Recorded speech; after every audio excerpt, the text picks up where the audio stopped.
El agua invisible desempeña numerosas funciones vitales. En la naturaleza soporta ecosistemas de animales y de plantas.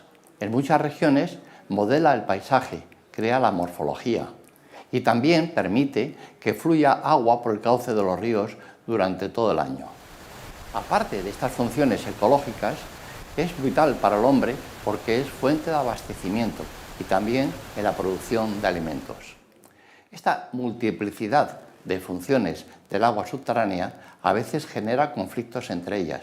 Por eso es necesaria una gestión que permita una distribución adecuada y el satisfacer de una manera equilibrada todas estas funciones.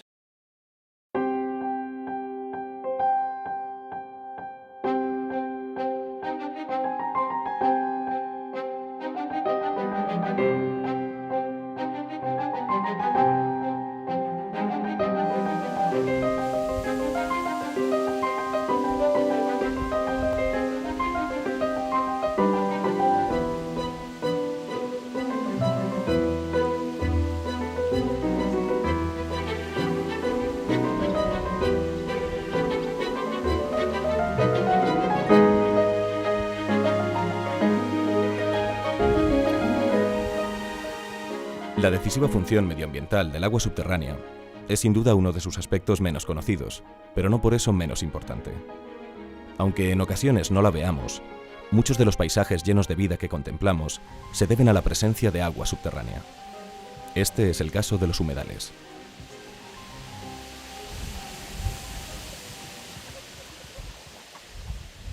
La mayoría de las zonas húmedas de nuestro planeta son alimentadas y mantenidas por la descarga de agua subterránea, y su supervivencia está continuamente amenazada por una inapropiada explotación de los acuíferos. Los humedales son ecosistemas esenciales para el mantenimiento de la biodiversidad, sobre todo en zonas caracterizadas por la aridez, como ocurre en buena parte de la península ibérica. En ellos se da cita a la vida, como decíamos al inicio de esta serie de documentales dedicados al agua invisible.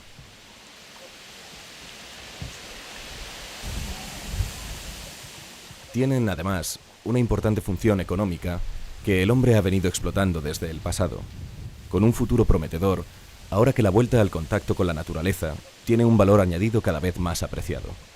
Siempre, eso sí, que sepamos preservar y proteger el frágil equilibrio ecológico en que está basada su existencia.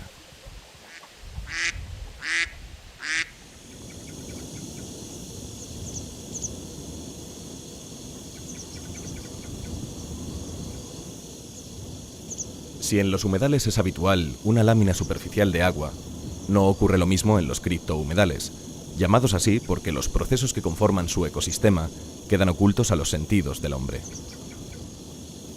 Los criptohumedales abundan en toda la España seca y son fácilmente detectables en verano por la presencia de manchas verdes en medio del paisaje árido.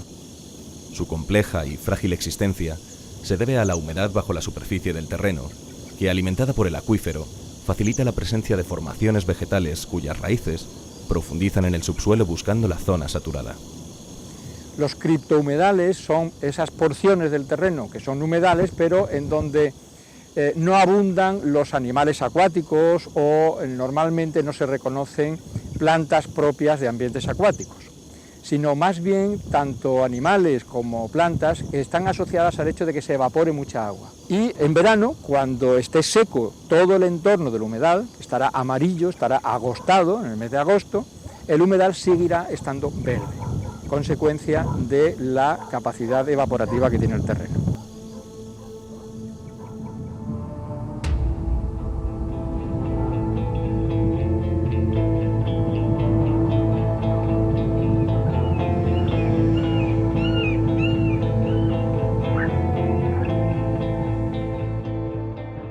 El origen del agua que alimenta a humedales y criptohumedales hay que buscarlo en las zonas de recarga, a veces alejadas muchos kilómetros del punto en el que el nivel freático se aproxima a la superficie y da pie al milagro de la vida que el criptohumedal representa. En su camino hacia la zona saturada y después, a lo largo de su recorrido en el seno de los flujos de la circulación subterránea, el agua disuelve los materiales con los que entra en contacto, cargándose de sales minerales. La distinta proporción de iones químicos presentes en ella dependerá del recorrido y del tiempo de permanencia en el acuífero, y dará origen a distintos tipos de suelo que, a su vez, determinarán la vegetación que de ellos se alimenta.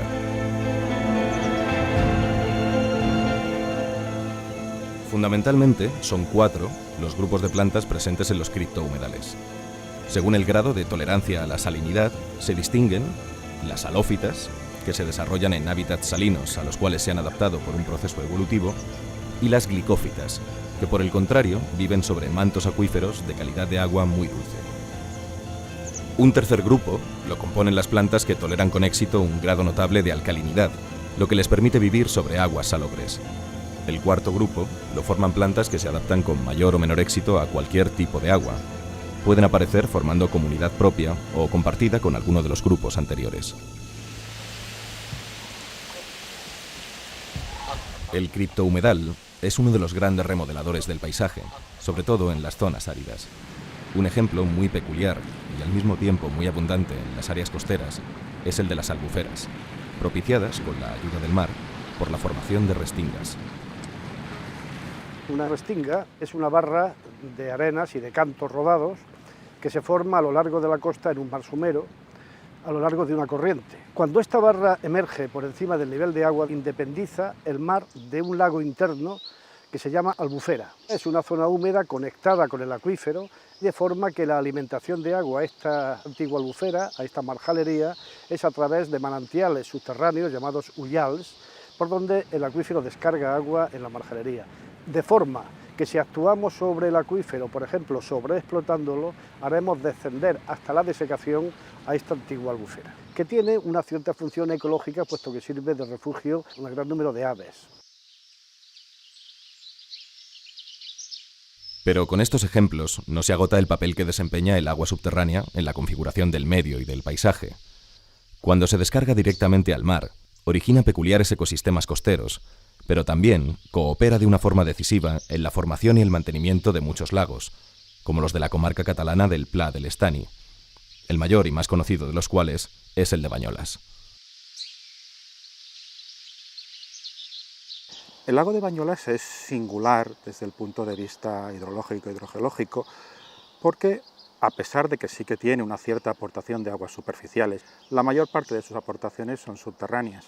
Y son subterráneas básicamente gracias a un acuífero formado por unas calizas marinas de edad eocena que presumiblemente se encuentran muy calcificadas. Estas calizas, al estar confinadas, se encuentran a una presión suficientemente elevada para poder surgir hasta la superficie del terreno a favor de un sistema de fracturas que han permitido disolver una unidad de yesos que está por encima de estas calizas, lo que le ha dado una capacidad de aportes de agua muy superior a la que podría admitir un medio fracturado convencional, como por ejemplo el que podría ser de un granito.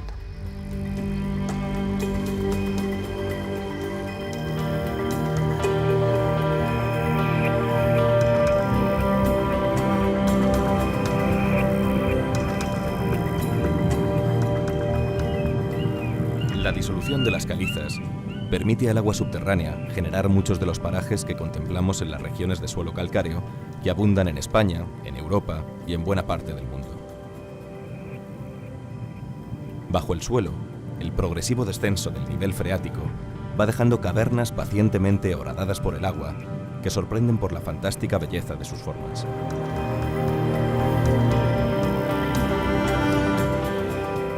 En el exterior, los espectaculares paisajes ruiniformes testimonian el milenario proceso de disolución de materiales calcáreos que está en sus orígenes.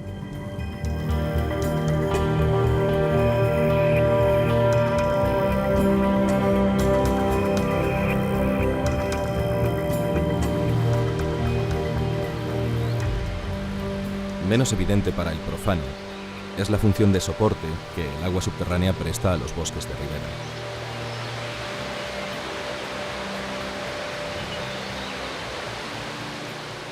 Además de sostener el flujo de base de los ríos, el agua invisible alimenta la mayor parte de la vegetación que crece alrededor de sus cauces. Todo el terreno que estamos viendo debajo del río y en la llanura de inundación a los lados son gravas, con un área que puede ser 100 o 1000 o 10.000 veces mayor que la sección del río. Y todo eso está lleno de agua de agua subterránea que está alimentando, entre otras cosas, a las plantas freatofíticas. Plantas que tienen toda el agua que necesitan, para las cuales el agua no es un factor limitativo a su crecimiento. El factor que limita su crecimiento es la energía del sol y que por lo tanto pueden tirar sus hojas cada otoño porque saben que en invierno van a tener poca luz y porque saben que en primavera va a volver a haber mucha luz y van a crecer unas hojas tiernas. Los gusanos se van a comer esas hojas con mucha facilidad y al haber gusanos y orugas va a haber pajaritos y otros animales que se alimentan de los gusanos y a su vez habrá depredadores que se alimentan de los pajaritos y se va creando toda una cadena trófica típica de estos bosques de ribera. Las importantes e imprescindibles funciones ambientales que, como hemos visto, desempeña el agua subterránea en la naturaleza, han de ser compartidas con las necesidades del hombre. Para la humanidad, cada vez más, el agua invisible representa un recurso de supervivencia. Sin ella, por ejemplo, sería imposible mantener la producción actual de alimentos.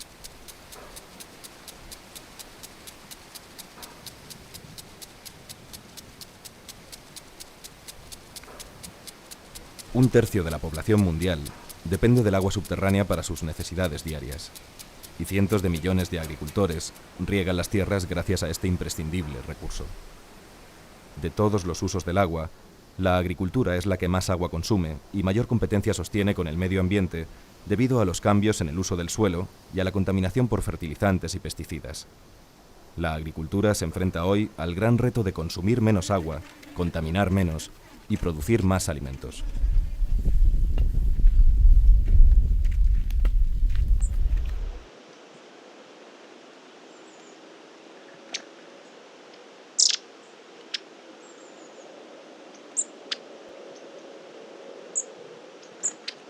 El abastecimiento urbano es, tras la agricultura, el segundo gran beneficiario del agua subterránea. De hecho, alrededor de un tercio de la población española se sirve habitualmente de este recurso, un recurso que ayuda también a sostener la mayor parte de las necesidades creadas por el turismo. El agua subterránea es un recurso de gran calidad, por lo que la Unión Europea, en su Directiva Marco, recomienda la preservación de los acuíferos para su utilización en abastecimientos. De hecho, las aguas subterráneas son las más adecuadas para satisfacer las necesidades de ciudades de mediano y pequeño tamaño, por su economía y su calidad, y por requerir un proceso de potabilización simple, sin apenas adición de sustancias extrañas.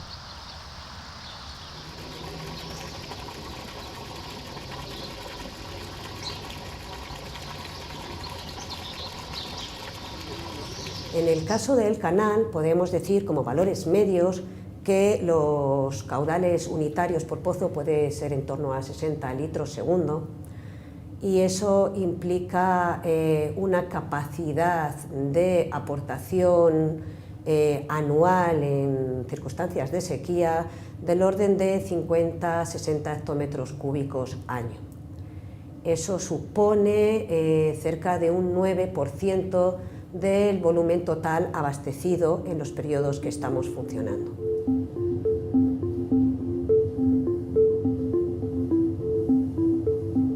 El abastecimiento humano se complementa con el agua embotellada de mesa, un volumen evidentemente menor, pero de un valor económico muy importante.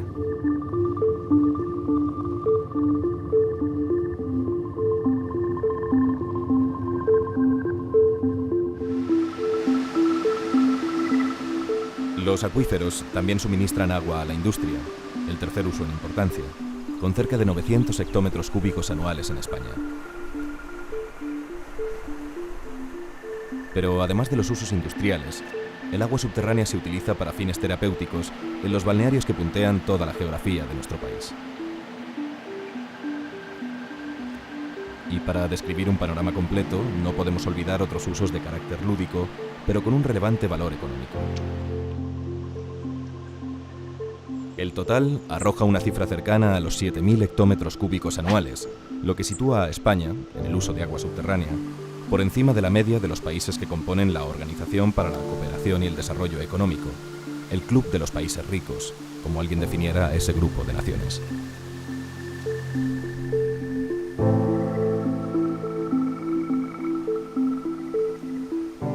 agua aparece con frecuencia en los medios de comunicación.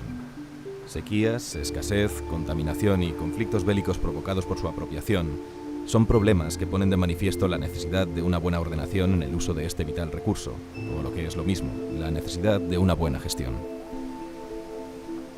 La gestión de las aguas subterráneas es algo que tiene una parte que es técnica, pero tiene también una parte muy importante que es de tipo económico.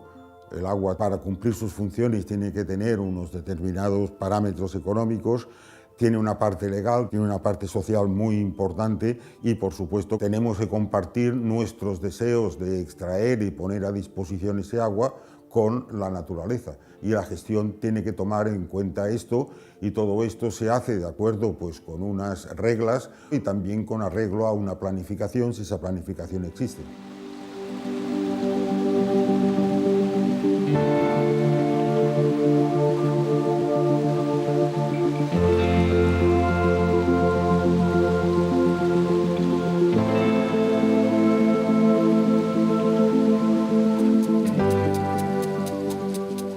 La mayoría de los expertos en los temas de agua coinciden en que gran parte de los problemas se deben a la carencia de una buena gestión. Según ellos, dos son los elementos clave de una eficaz planificación: la adecuación de las demandas de agua a las disponibilidades regionales y la distribución equilibrada entre sus diversas funciones, teniendo en cuenta los aspectos sociales, económicos y ambientales.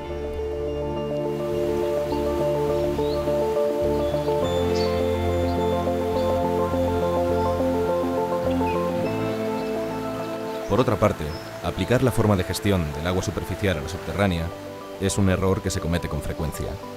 Las condiciones ambientales e hidrológicas de las primeras son muy diferentes, y la gestión debe tener en cuenta que las aguas subterráneas tienen características propias que hay que conocer y respetar.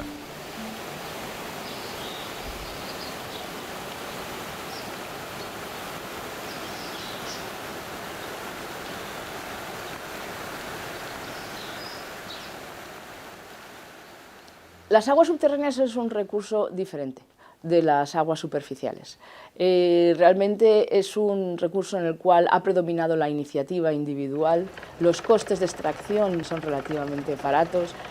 Por otra parte, son fundamentales para el mantenimiento y sostenimiento de zonas con alto valor ambiental como pueden ser los humedales. Todo esto hace que la cooperación en las aguas subterráneas tenga unas características muy específicas que es necesario resolver. Hace falta una gestión común precisamente para evitar lo que se ha venido a llamar la tragedia de los comunes, por las cuales pues las iniciativas individuales no llevan a un resultado óptimo para todos los usuarios y no es sostenible a medio y a largo plazo esa extracción de agua subterránea. Acaban produciendo situaciones como está pasando en la India y también en acuíferos, en las zonas más secas, por las cuales se está sobreexplotando y pueden quedar 10-20 años de utilización de esos recursos, o sea que realmente no es sostenible en el tiempo.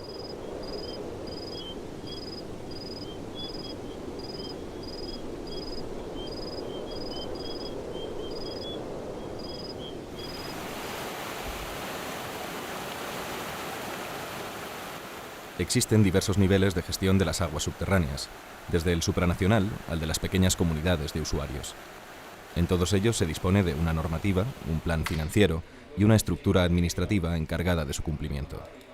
Todos ellos tienen en consideración el conjunto de los recursos hídricos, tanto superficiales como subterráneos, con el objetivo de realizar una gestión integral.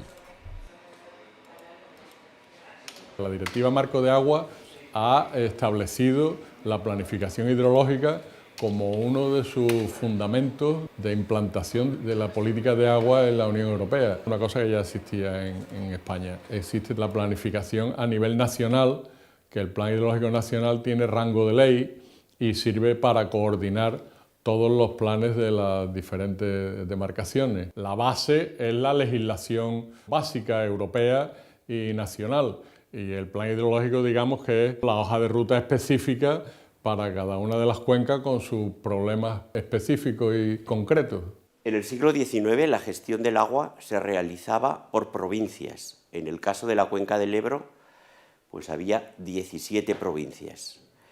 ¿Qué es lo que sucedía? Pues que al estar compartimentada el agua, administrativamente se era incapaz de hacer una gestión integral. El concepto de cuenca hidrográfica que se introdujo a principios del siglo XX consistía en vamos a unir lo público y lo privado, vamos a crear un proyecto común de toda la cuenca del Ebro, desde la cabecera hasta la desembocadura, desde los Pirineos al sistema ibérico, de tal manera que optimicemos el agua disponible. Esa fue la idea y el resultado ha sido un resultado de éxito. Que un territorio que era estepario, desértico, paupérrimo, se ha convertido en un eje económico, en el que el agua ha jugado un papel importante. Desgraciadamente, la tardía incorporación de las aguas subterráneas al ámbito de la planificación ofrece aspectos que es necesario mejorar. Todavía hoy las medidas de gestión son más de carácter pasivo que proactivo, ignorándose toda una batería de instrumentos técnicos para integrar el uso conjunto del agua superficial y subterránea.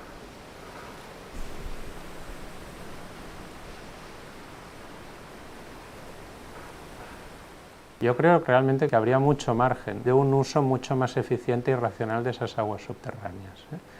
En el fondo sería profundizar en lo que desde siempre, en los que trabajamos en el mundo del agua, se ha llamado gestión integrada de los recursos hídricos, tanto los superficiales como las subterráneas, como los que ahora ya cada vez son más importantes, lo que llamamos fuentes no convencionales, como puede ser la desalación, la reutilización de aguas. Esa gestión integrada se habla mucho, pero tampoco en la práctica se llega a ejecutar de una forma absolutamente racional.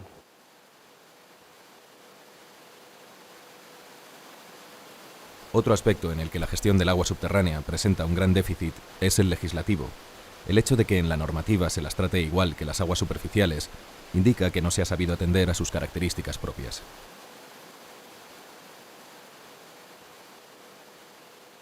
Hay una cuestión capital sobre las aguas subterráneas típica de nuestro país, no de otros, y es la convivencia de aguas subterráneas de titularidad pública, dominio público, y de titularidad privada en función de unas disposiciones transitorias de una ley de 1985. Ese es un elemento muy importante porque desde el punto de vista del control, del uso y de la protección de las aguas es mucho más fácil hacerlo sobre aguas públicas que sobre aguas privadas.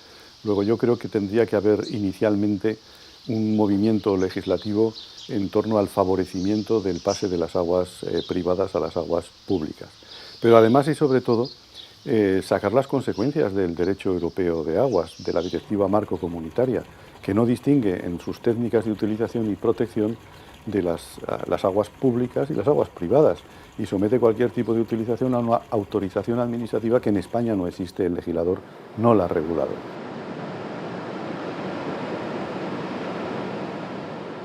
Desde hace tiempo, parece universalmente aceptado que las aguas superficiales y las subterráneas integran el ciclo continental del agua. Pero el camino hacia una gestión conjunta no termina de concretarse en una actuación definitiva, aunque existan ya ejemplos que demuestran su indiscutible eficacia.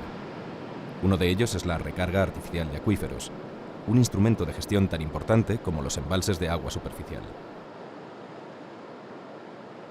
La experiencia pionera en España, con resultados muy satisfactorios, es la realizada en el Bajo Llobregat, zona estratégica de abastecimiento de agua a Barcelona.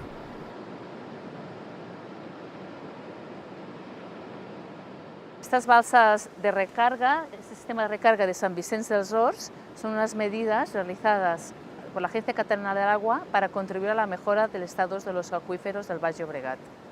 Estas balsas están preparadas para recibir agua del río Llobregat con una derivación existente aguas arriba, a varios kilómetros, y también puede recibir agua de las plantas de tratamiento situadas varios kilómetros abajo. El sistema está formado por dos balsas, una de decantación y una de infiltración, y las ventajas de infiltración mediante balsas es la mejora de la calidad de las aguas. Hoy, al sistema de decantación y posterior infiltración usado en el Bajo Llobregat, se le han venido a sumar más de una veintena de técnicas adaptadas a todo tipo de acuíferos y configuraciones geológicas. La recarga artificial es ya un instrumento de gestión integral allí donde se dan sobrantes de agua superficial.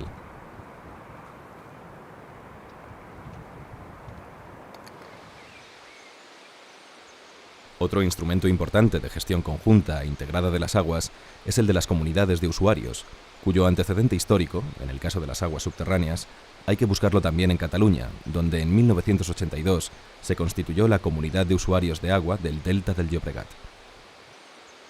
Estamos en un acuífero urbano, periurbano, y por tanto su explotación está dedicada básicamente al abastecimiento. Un 70% del agua es para abastecimiento, el 20% es para uso industrial y el 10% restante es para uso agrícola. El hecho que fuera la primera comunidad de usuarios de aguas de España hizo que fuera el modelo, la inicial. Luego, cuando se actualizó la ley de aguas en el 85, se tomó como referente los estatutos de dicha comunidad para establecer el reglamento de dominio público hidráulico y así transponer dichos estatutos para otras comunidades de usuarios. Hoy, en consonancia con la Directiva Marco de la Unión Europea, todos parecen coincidir en que la buena gestión integral del agua no es posible sin la implantación y participación de comunidades de usuarios con amplias competencias en el control de la explotación y que además integren todas las aguas y todos los usos, abastecimiento agrario e industrial. Las comunidades de usuarios en España tienen una larga tradición, son entidades públicas de derecho y precisamente dependen de la Comisaría de Aguas, pero estas comunidades de usuarios, que son esenciales en la gestión del agua en España, tienen un funcionamiento muy claro y con mucha tradición en las aguas superficiales, pero no tan claro en las aguas subterráneas. Ese es un reto de los últimos años. Nos ayudan a hacer una gestión compartida que en el caso de las aguas subterráneas es muy importante.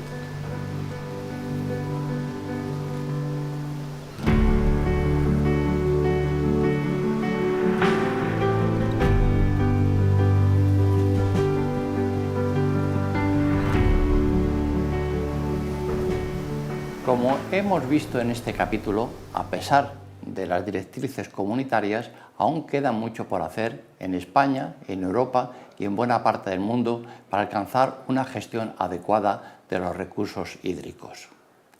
Mientras tanto, la población mundial superamos ya los 7.000 millones de habitantes y eso requiere una cantidad ingente de agua.